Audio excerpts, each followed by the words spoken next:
लोग कहते हैं ध्यान नहीं बनता है, ध्यान नहीं बनता है, ध्यान में कुछ नहीं दिखता है। दिन भर चर्चा करेंगे संसार के लोगों की, दिन भर इसकी चुगली, उसकी निंदा, उसमें बुराई, उसमें बुराई, इधर उधर मुंह से निकलता रहेगा। वाणी की ताकत खत्म हो गई है। दूसरे की निंदा, दूसरे की आलोचना, दूसरे की बुराई बोलते बोलते वाणी की ताकत खत्म है। नहीं तो इस वाणी में इतनी ताकत है कि गजराज के मुंह से वाणी निकल गई तो ब्रह्म सामने प्रकट हो गए हैं। जटायु के मुंह से भगवान का नाम निकला तो भगवान प्रकट हो गए हैं। गणिका, अजामिल, व्याध, गीध, गजाज, खल, तारे, घना, ऐसे नीच से नीच के मुंह से भी भगवान का नाम निकला है, भगवान प्रकट हो गए हैं। और हम कब से पुकार रहे हैं, राक्षस भी मेरे सामने प्रकट नहीं होते। पर निंदा सुनी श्रवण मलिन भय, दूसरे की निंदा सुनते सुनते कान मलिन हो गया।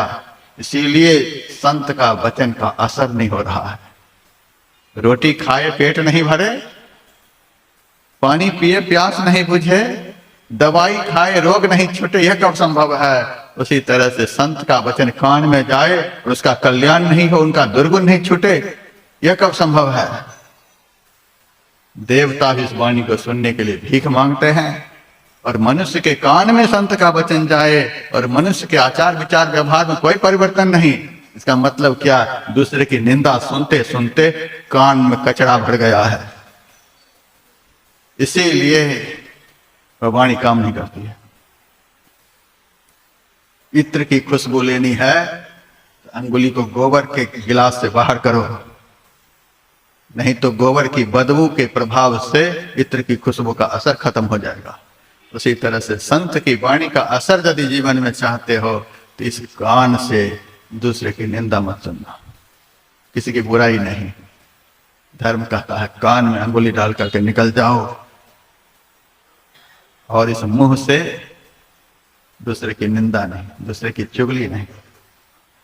हर समय दूसरे की बुराई, हर समय दूसरे की बुराई, इन्होंने ऐसा किया, इन्होंने ऐसा किया। अरे अपनी तरफ नहीं देखते हो कि हमारे में भी कुछ है। ये धर्म की जगह है, हमारे में भी कुछ है। जिन हमारे गुरुदेव में केवल सद्गुण ही सद्गुण थे, वे हमारे गुरुदेव अपने अंदर के दुर्गुण को बोलते हैं। पापों के संस्कार जन्मों के मेरे हैं जो दया कर क्षमा कर मिटाना। सूरदास जी, मौसम कौन कुटिल खलकामी, जिन तन दियो ताहि बिसरायो, ऐसो नमक हरामी। जिनमें सद्गुण ही सद्गुण है, वे अपनी बुराई बोलते हैं, दूसरे की बुराई बोलते हैं। हमारे में दुर्गुण भरा हुआ है तो भी अपनी बुराई करते हैं, दूसरे की बुराई बोलते हैं। वचन दोष पर गाए, दूसरे की बुराई बोलते बोलते, दूसरे की निंदा चुगली करते करते वाणी का तेज खत्म हो गया है। इसीलिए मेरे पुकार को बुलाते हैं, उसी मुंह से दूसरे की निंदा करते हैं। निंदा करने वाले के मुंह की ताकत खत्म हो जाती है, उनके मुंह में गोबर भरा हुआ होता है। उस बदबूदार मुंह वाले की पुकार की कोई सुनवाई नहीं होती है।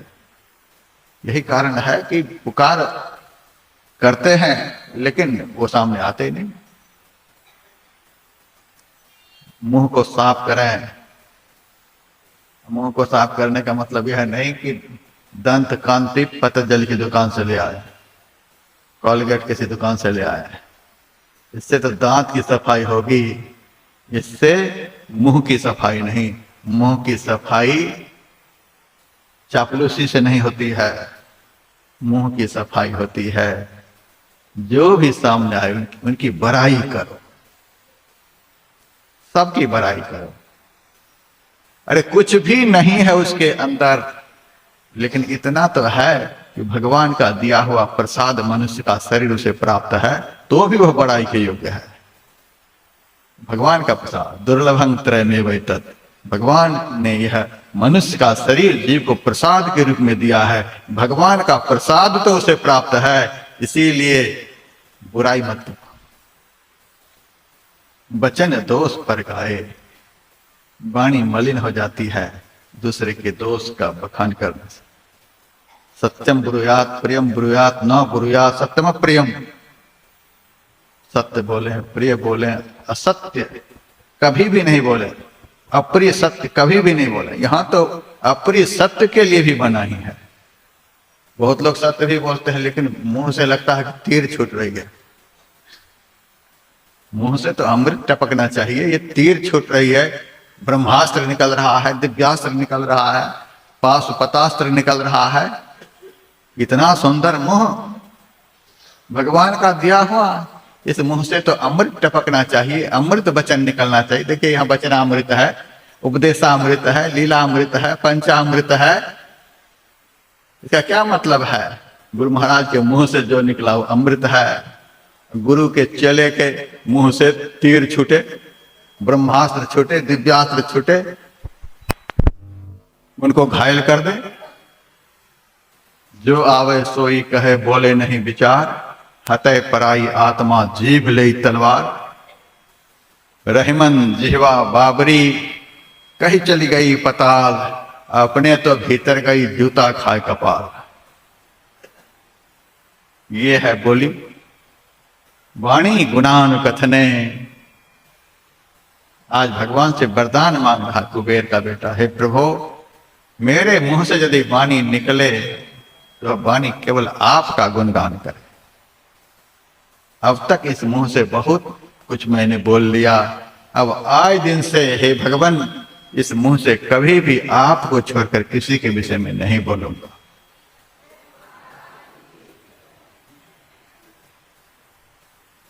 वाणी गुणान कथने। और कहते हैं श्रवणो कथायाम, मेरा कान यदि कुछ सुनना चाहे तो मैंने अब तक दूसरे के विषय में बहुत कुछ सुना, अब आपसे यही प्रार्थना है कि मेरा कान केवल आपके ही विषय में सुने। श्रवणो कथायाम।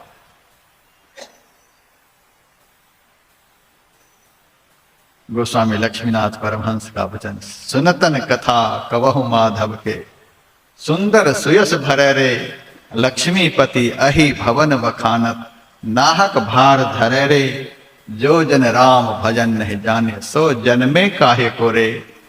ताके मातु पिता धिक जीवन, गर्भ ही काहे न मरे रे, जो जन राम भजन नहीं जाने, सो जन्मे काहे को रे। सुनतन कथा कवहु माधव के। उस कान को, जो कान भगवान की कथा को नहीं सुने, उस कान के लिए लक्ष्मीपति अहि भवन बखानत। अहि कहते हैं सांप को, सांप बिल में रहता है। दूसरे की निंदा का जो शब्द है वह क्या है? सांप के समान है। दूसरे की निंदा कोई कर रहा है और आपके कान में वह निंदा का शब्द जा रहा है, तो समझिए कि भीतर में सांप घुस रहा है।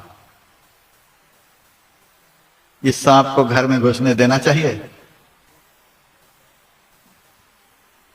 जिसके घर में सांप घुसता है उसका जीवन सदैव खतरा में रहता है, उसको निकालने का प्रयास किया जाता है।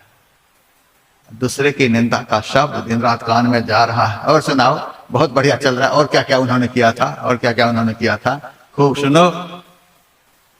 सांप पिटारे में रहता है, कान जो है सांप को रहने के लिए पिटारा बन गया। अहि भवन, बिल, कान में सांप घुस रहा है, खतरा करेगा, भजन नहीं होने देगा और सत्संग वचन का असर नहीं होने देगा। ये सांप जो है, सांप खाने से ज्यादा पीता है। 100 साल भी सांप को खाने के नहीं मिलेगा तो भी वो मरेगा नहीं। सांप वायु भक्षण करके अपने शरीर को जीवित रखता है। सांप का प्रसिद्ध भोजन वायु भक्षण है, हवा को पीता है। पीने का काम उनका ज्यादा होता है। दूध को वो पिएगा, पीने का काम होता है। वो चबाता नहीं है, वो निगलता है। सांप चबाता नहीं है, वो निगलता है, यानी पीने वाला काम उनका है। यदि इस कान में दूसरे की निंदा रूपी सांप घुस गया तो संत का वचन रूपी अमृत जो कान में जाएगा उसको वही सांप पी जाएगा और उसका असर उल्टा हो जाएगा। सांप वायु को पी लेता है, सांप दूध को पी लेता है। सांप के भीतर में जो चला जाता है वो जाकर जहर बन जाता है। दूध भी पिएगा तो जहर बन जाएगा, अमृत भी पिएगा तो जहर बन जाएगा, जो भी वो पिएगा उसके भीतर में जाकर जहर बनता है। ये उनके जठराग्नि का स्वभाव है, कुछ भी उसके भीतर में जाएगा जहर ही बनेगा। उसी तरह से वर्षों से सत्संग वचन रूपी अमृत भीतर कान में जा रहा है, लेकिन ये सांप जो बैठा हुआ है अधसर कोबड़ा, ये भयंकर भयंकर, ये सांप भयंकर भयंकर, श्रेष्ठ से श्रेष्ठ महापुरुष की निंदा, महान से महान पुरुष की निंदा, सबके निंदा जे जड़ कर रही। यहाँ तो सबकी निंदा की भी बात है, ते चमगादड़ हो अवतर रही, यहाँ तो सबकी बात है, किसी की निंदा। ये सारे सांप जो भीतर में निवास कर रहे हैं उनके भीतर में जहर तैयार हो रहा है। जो सुने वो जहर हो गया, निंदा का शब्द जहर बन गया भीतर जाकर के। अब जो अमृत वहां जाएगा वह रिएक्शन कर जाएगा। कभी कभी हम कहते हैं संत वाणी अब ऐसे लोगों के लिए रिएक्शन कर रही है। रिएक्शन, इतना सुने कोई परिवर्तन नहीं, इतना सुने कोई परिवर्तन नहीं, इसका मतलब रिएक्शन। देख रहे हैं, इतना सुना रहे तो ही किसी का मोबाइल बज जाता है, मोबाइल बज जाता है। 50,000 से ऊपर आदमी हमसे दीक्षा लिए हुए हैं, देश विदेश के लाखों लोग हमसे जुड़े हुए हैं। देख रहे हैं गेट तक आदमी का समकस भरा हुआ है, ज्यादा प्रचार प्रसार कुछ नहीं है, लाखों लोग जुड़े हुए हैं, तो भी हम मोबाइल नहीं रखते। हमसे डायरेक्ट बात नहीं होगी, इनडायरेक्ट किसी के माध्यम से हमसे बात होगी। बहुत इमरजेंसी कॉल होगा तब कोई हमसे 1-2 मिनट बात करा देगा, हम नहीं रखते हैं। इससे कोई शिक्षा नहीं लेनी चाहिए, शिक्षा लेनी चाहिए। बाबा मोबाइल नहीं रखते हैं, आप लोग रखें, व्यवहारिक जीवन में है रखें, लेकिन महाव्यवहार तो यह है सत्संग में जाएं तो महापुरुष की वाणी सुनने के उद्देश्य से जाए, फिर मोबाइल का प्रयोग नहीं हो। यह अशिष्टता की पराकाष्ठा है। इतना सुने और हमारे में परिवर्तन नहीं, रोटी खाए पेट नहीं भरे, पानी पिए प्यास नहीं बुझे। उसी तरह से संत वाणी सुने जीवन में परिवर्तन नहीं आए, इसका मतलब क्या है? ये सांप जो है, ये सांप जो भीतर में है वो जहर का असर ही नहीं होने दे रहा। जहर भीतर में तैयार है, खौल रहा है और बाहर से अमृत जा रहा है और रिएक्शन कर रहा है। ये रिएक्शन है। सत्संग सुन रहे हैं, सत्संग कर रहे हैं, बरसों बरस से यह प्रक्रिया चल रही है, लेकिन परिवर्तन यदि जीवन में नहीं है तो सावधान हो जाएं।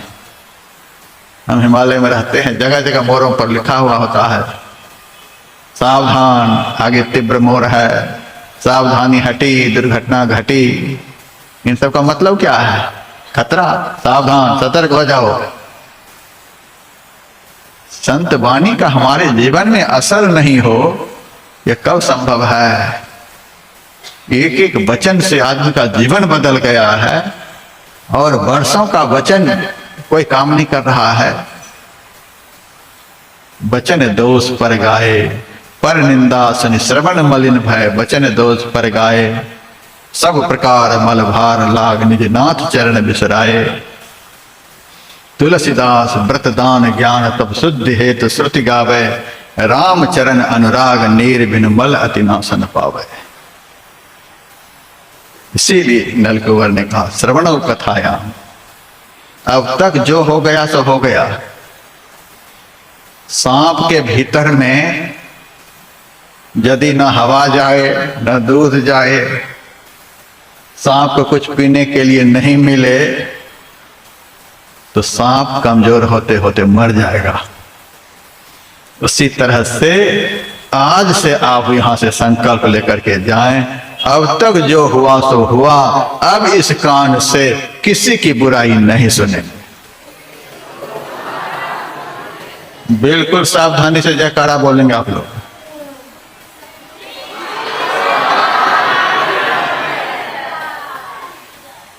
इस बात पर जयकारा बोलने के बाद अब फिर यदि कान से निंदा सुनेंगे तब तो भारी मुश्किल है। हाँ, बचन दोष पर गाए, पर निंदा सुन श्रवण मलिन भय। यहां से संकल्प लेकर के जाना है, हे गुरु महाराज अब तक जो सुना सो सुना, अब इस कान से किसी की निंदा नहीं सुनेंगे। फिर आप मेरे से यह नहीं कहना महाराज कुछ नहीं मिलता है सत्संग में, कुछ नहीं मिलता है, कभी नहीं कुछ मिलने को है।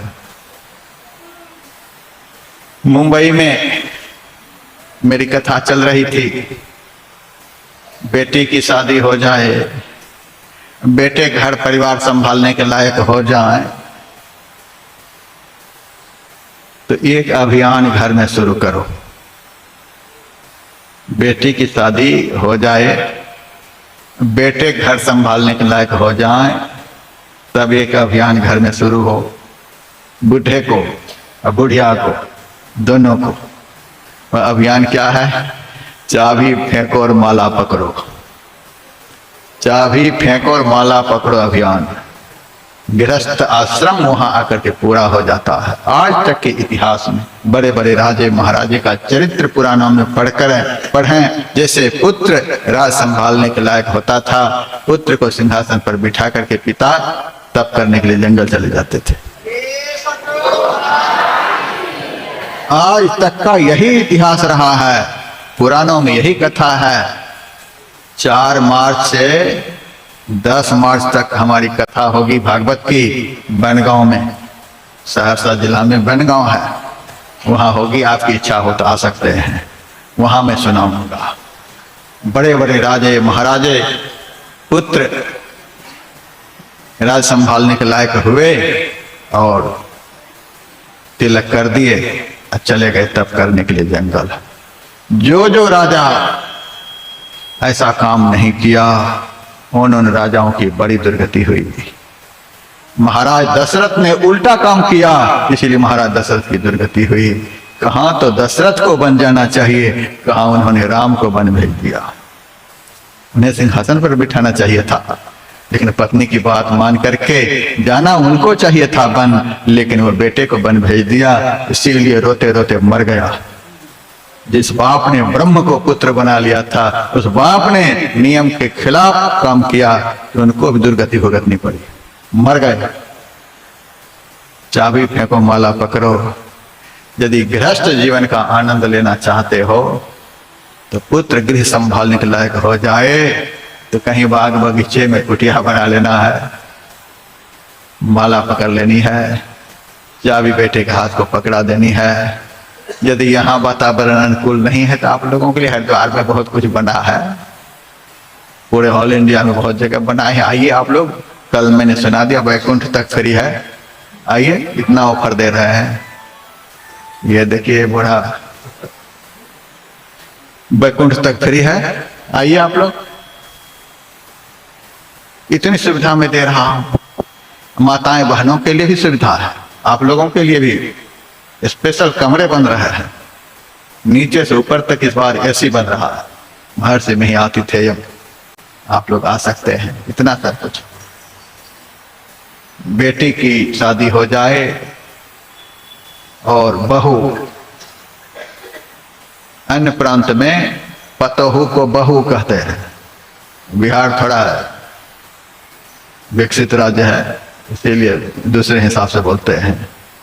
यदि घर में पतोहू आ जाए, बेटे की पत्नी आ जाए, आराम से चाबी पकड़ा देना और माला पकड़ लेना। चाबी फेंको, माला पकड़ो। यदि माताएं घर में सुख चाहती हैं तो ये काम करें, पुरुष वर्ग के लोग सुख चाहते हैं तो ये काम करें, नहीं तो जो होना है सो तो होगा ही, जो होना है सो होगा। मुंबई में मेरा भाषण सुना, एक बुढ़े ने चाबी फेंक दी। दूसरे साल जब मैं गया तो मेरे पास रोने के लिए आया, बाबा आपकी बात मान लिए तो दुर्गति भोग रहा हूं। मेरी बात मानने से दुर्गति?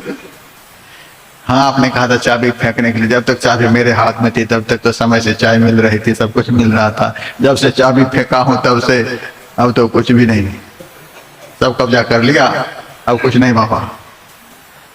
मेरे मन में साधु की बात माने और जीवन में दुख आ जाए, यह कब संभव है? इनके साथ क्यों ऐसा अनर्थ हुआ? फिर मैंने उनसे कहा, मैंने कहा था चाबी फेंको माला पकड़ो, तो चाबी फेंक करके माला पकड़े थे कि नहीं? बाबा धोखे से माला भी फेंक दिए। कमाल हो गया, बुढ़ा चाबी भी फेंक दिया, माला भी फेंक दिया। माया मिली न राम, ऐसे बुढ़े की दुर्गति नहीं होगी तो क्या? चलो कल तुम चाबी ही संभाल लो, फिर इन माला भी फेंक दिए। साधु का वचन मान ले कोई, उनके जीवन में दुख आ जाए, यह कभी संभव नहीं है। संत वचन रूपी अमृत कान में जाए। यहां से रोको। संत वचन रूपी अमृत कान में जाए और वह वचन उनके जीवन को अमर नहीं बनाए, विकारों की मार दे दे करके उसको मार डाले, तो वचन रिएक्शन कर रहा है। वाणी गुणान कथने श्रवणों कथायाम, इस कारण से अब संत का चरित्र सुनेंगे, गुरु महाराज का चरित्र सुनेंगे, लीलामृत सुनेंगे, भगवंत का चरित्र सुनेंगे। जिन्होंने कान दिया है उनके लिए सुनेंगे। ये कान काटने वाले की कथा सुनेंगे। ये दुनिया के लोग क्या है? एक माई मर रही थी, उनके कान में सोने की कनों से, अब बेटा अमेरिका में काम कर रहा है, वह आया था, मर गई। अब देखता है कि कान में सोना है। अरे अमेरिका में कमा रहे हो और मां के कान काट करके कनौसी को खोल लिया। ये आज के बेटे हैं, संस्कारहीन बेटे। ये दुनिया के लोग कान काटने वाले हैं, इनकी कथा मत सुननी है। मुंह में ताले लगा देंगे बुढ़ापे में घर के लोग, कुछ भी बोलोगे किसी को अच्छा नहीं लगेगा। तो ऐसे के विषय में बोलना भी नहीं है। इस मुंह से वाणी गुणान कथने श्रवणों कथायाम हस्तौज कर्मसु, इस हाथ से कर्म करना है। कर्म क्या? इस हाथ से परोपकार, यही कर्म है। हाथ का कर्म परोपकार, इस हाथ से दूसरे का उपकार करना, हाथ का यही काम है। अपने लिए जो कर रहे हैं इसको स्वार्थ कहते हैं, अपने परिवार के लिए जो कर रहे हैं वह स्वार्थ कहते हैं, और दूसरे के लिए जो किया जाता है उसको परमार्थ कहते हैं। हाथ से परमार्थ हो, हाथ से परोपकार हो। अब तक अपने लिए बहुत कुछ कर लिया, हे गुरु महाराज, अब जो बचा हुआ जीवन है यह हाथ दूसरे के काम में आए, दूसरे के काम में यह हाथ आए। हस्तौज कर्मसु, गुरु की सेवा करें, संत की सेवा करें, माता पिता की सेवा करें, गौ माता की सेवा करें, ब्राह्मणों की सेवा करें, अतिथियों की सेवा करें, दीन दुखियों की सेवा करें। किसी भी तरह से जो सेवा के योग्य हैं, वहां कुछ नहीं देखना है इस जाति के हैं, उस जाति के हैं, किसी जाति के हैं। धर्म तो कहता है हमारे सामने कुत्ता भी सेवा के योग्य है, उनकी भी सेवा। अरे उनके भीतर में लाख दुर्गुण है, लेकिन धर्मशास्त्र कहता है सबके भीतर में परमात्मा जरूर है। सेवा करें।